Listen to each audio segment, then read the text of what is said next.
ஆனால் இன்னைக்கு நான் காவல்துறைக்கு எச்சரிக்கிறேன். போன டைம் கேட்ட பொழுது காவல்துறை அனுமதி கொடுத்து நான் வரலீங்க.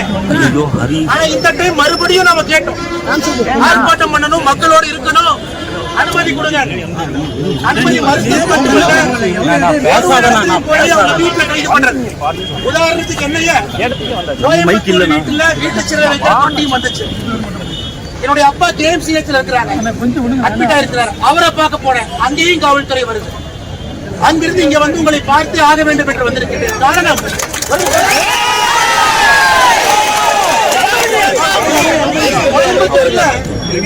கோயம்புத்தூர்ல காலேஜ் பொண்ணு ரேப் பண்ணா 6 மணி நேரம் கழிச்சு பிடிப்பானு. ஆனா மக்கள் இங்க பேசினா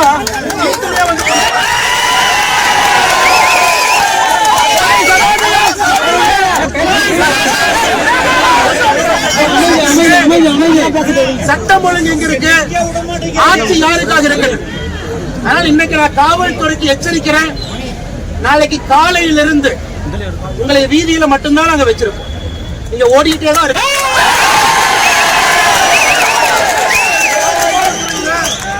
உங்களுடைய சீரமைக்கு மரியாதை கொடுத்து உங்கள்கிட்ட நியாயமான முறையில் நாங்க டைம் கேட்போம். நீங்க கட்சிக்காரங்க 6 பேர்த்த கைது பண்ணி 12 செக்ஷன் போட்டு உள்ள வச்சிருக்கீங்க. எதுக்கு கைது பண்ணீங்க? குப்பையை கொண்டு வந்து ஏன் கொட்டுறீங்க? அந்த ஆர்ப்பாட்டம் பண்ணது கைது. இன்னைக்கு திருப்பூர்ல இருக்கக்கூடிய இந்த மாநகராட்சியினுடைய மேயர் திரு தினேஷ் குமார் எவ்வளவு பெரிய ஊழல் கிடைச்சாலும் உங்க எல்லாத்துக்குமே தெரியும்.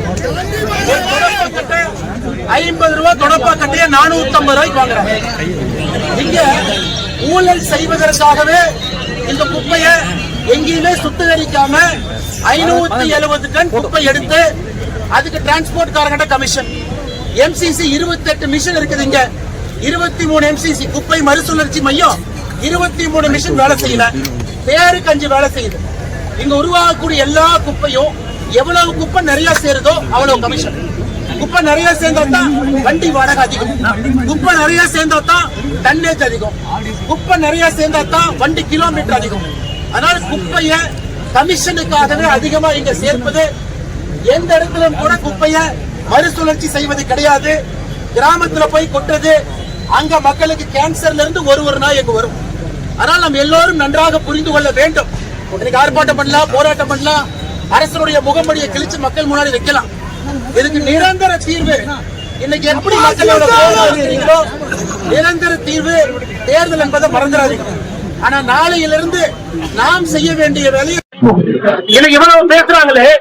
இந்தியால 10 லட்சம் மக்கள் வாழக்கூடிய நகரம், பெரும் நகரத்துக்கு ஸ்வச்ச பாரத் சர்வே பண்ணாங்க. இந்தியாலேயே 10 லட்சம் பேருக்கு வாழ்ற நகரத்துல கடைசி நகரம் மதுரை, 28வது நகரம் கோயம்புத்தூர், 38வது நகரம் சென்னை. அதாவது இதெல்லாம் அசுத்தத்துல 3 லட்சம் பேருக்கு வாழ்ற நகரத்துல 95 நகரம் எடுத்தாங்க. 94வது நகரம் ஈரோடு, 77வது நகரம் திருப்பூர். இதெல்லாம் இந்தியா முழுவதுமே ஸ்வச்ச பாரத்ல. ஆனா இங்கிருந்த திமுக அரசியல்வாதி நார்த் இந்தியனை பார்த்து வடக்கம்மா இண்டோர் முதல் ரேங்க் வாங்கிட்டு இருக்கிறாங்க. குப்பையை சுத்தகரம் பண்றதுல முதல் ரேங்க் வாங்குறாங்க. நார்த் இந்தியான்னு யாரை கொச்சப்படுத்துறோமோ அவங்க எல்லாம் அவங்க ஊரை சுத்தமா வச்சிருக்கிறோம். யார் வளர்ந்து விட்டோம் என்று சொல்கின்றோமோ நம்முடைய ஊரை குப்பை காடுகளாக மாற்றி இங்க இருக்கக்கூடிய அரசியல்வாதிகள் கமிஷனுக்காக வேலை பார்த்துட்டு இருக்கிறாங்க. ஆனால் அன்பு சொந்தங்களே, இன்னைக்கு நம்ம நியாயமான முறையில நேர்மையான முறையில ஒரு ஆர்ப்பாட்டம் நடத்துவதற்காக அனுமதி கேட்டோம். இடுவாய் கிராமத்துக்கு போயிருக்கணும், கிராமத்துக்கு போற ரோட்டை மறிச்சிட்டாங்க. எங்க போறது? திருப்பூர் நகராட்சி இங்க வந்து மாநகராட்சி எழுத்து ஆர்ப்பாட்டம் செய்ய வேண்டும் என்று இங்க வந்திருக்கிறோம். திருப்பூருக்குள்ள யாரையும் விடல.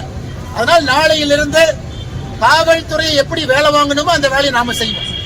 நம்மை பொறுத்தவரைக்கூடியவர்கள் நாம பெண்கள் பாதுகாப்புக்கு, குழந்தைகள் பாதுகாப்புக்கு காவல்துறை இருக்கணும்னு நினைக்கிறோம். வெறும் ஒரு அரசியல் கட்சியினுடைய கூட்டத்துக்கு பின்னாடி சுத்ததுல நமக்கு நம்பிக்கை இல்லை. ஆனா இன்னைக்கு காவல்துறையில நம்ம கேட்டது ஒரே ஒரு அனுமதி கேட்டோம். அவங்க சொல்ற இடத்துல சொல்ற நேரத்துல நீங்க என்ன கண்டிஷன் போடுறீங்களோ நம்ம செய்யணும். அவங்க போட்ட கண்டிஷனுக்கு ஒத்துக்கிட்டோம். அப்படி இருந்தும் அனுமதி கொடுக்கணும். இதை பத்திரிகை நண்பர்கள் நீங்களும் பார்த்துக்கிட்டு இருக்கிறீங்க. இதுதான் ஜனநாயகம். நான் என்ன தப்பு பண்ணேன்? இங்க இருக்கக்கூடிய மக்களோட நிற்பதற்காக வந்தா கோயம்புத்தூர்ல எது கைது பண்ண வர்றீங்க? தந்தைய ஹாஸ்பிட்டல பார்க்க போனா ஹாஸ்பிட்டல் எது கைது பண்ண வர்றீங்க? மக்கள் இவங்க ஜனநாயக முறையில் ஆர்ப்பாட்டம் பண்ண வந்தா இவங்களை கைது பண்றீங்க. அப்ப இந்த ஊர்ல சட்டம் ஒழுங்கு இருக்கா, நியாயம் இருக்கா?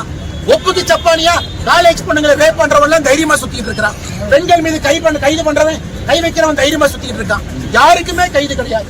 ஆனா நேர்மையா நாணயமா மக்களுக்காக குரல் கொடுத்த யாராச்சும் அப்பாவி வந்தா கை வைக்கிறீங்கன்னா இந்த ஜனநாயகம் இருக்கா? ஜனநாயகம் இல்லையா?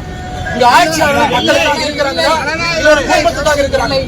இல்ல திருப்பூர் மேயர் ஊழல் செய்யறதுக்காக மட்டும்தான் உட்கார்ந்து இருக்காரா, இல்ல கிராமத்து மக்கள் அவங்களுடைய சுகாதாரம், அவங்க குடிக்கிற தண்ணி, அவங்க வாழக்கூடிய விதம் அதையும் பார்க்கறதுக்காக இருக்கிறாங்க.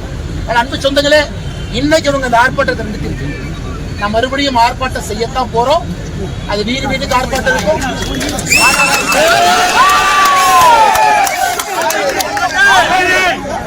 திராவிட முன்னேற்ற கவுன்சிலர் கூட்டணி கட்சி அவங்க வீட்டு முன்னாடி இருக்கும். நாமளே குப்பராடியை கொண்டு வந்து தினேஷ் அவங்க வீட்டு முன்னாடி கூட நாமளே கூட கொண்டு வந்து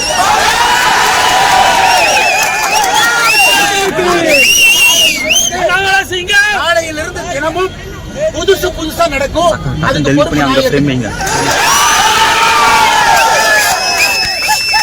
காவல்துறைக்கு பாடத்தை புகட்டணும். ஜனநாயகம் நல்லா இருக்கணும்னா காவல்துறை அதிகாரிகளுக்கு தெரியணும், அரசு கொடுக்கக்கூடிய தவறான ஒரு ஆர்டரை ஃபாலோ பண்ணக்கூடாது. அதுதான் மக்களாட்சி.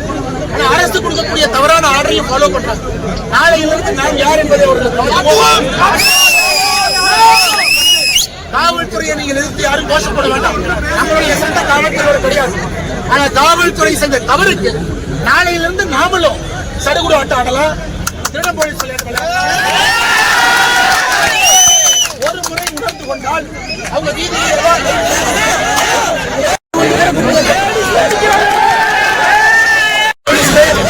மக்களுக்காக நம்முடைய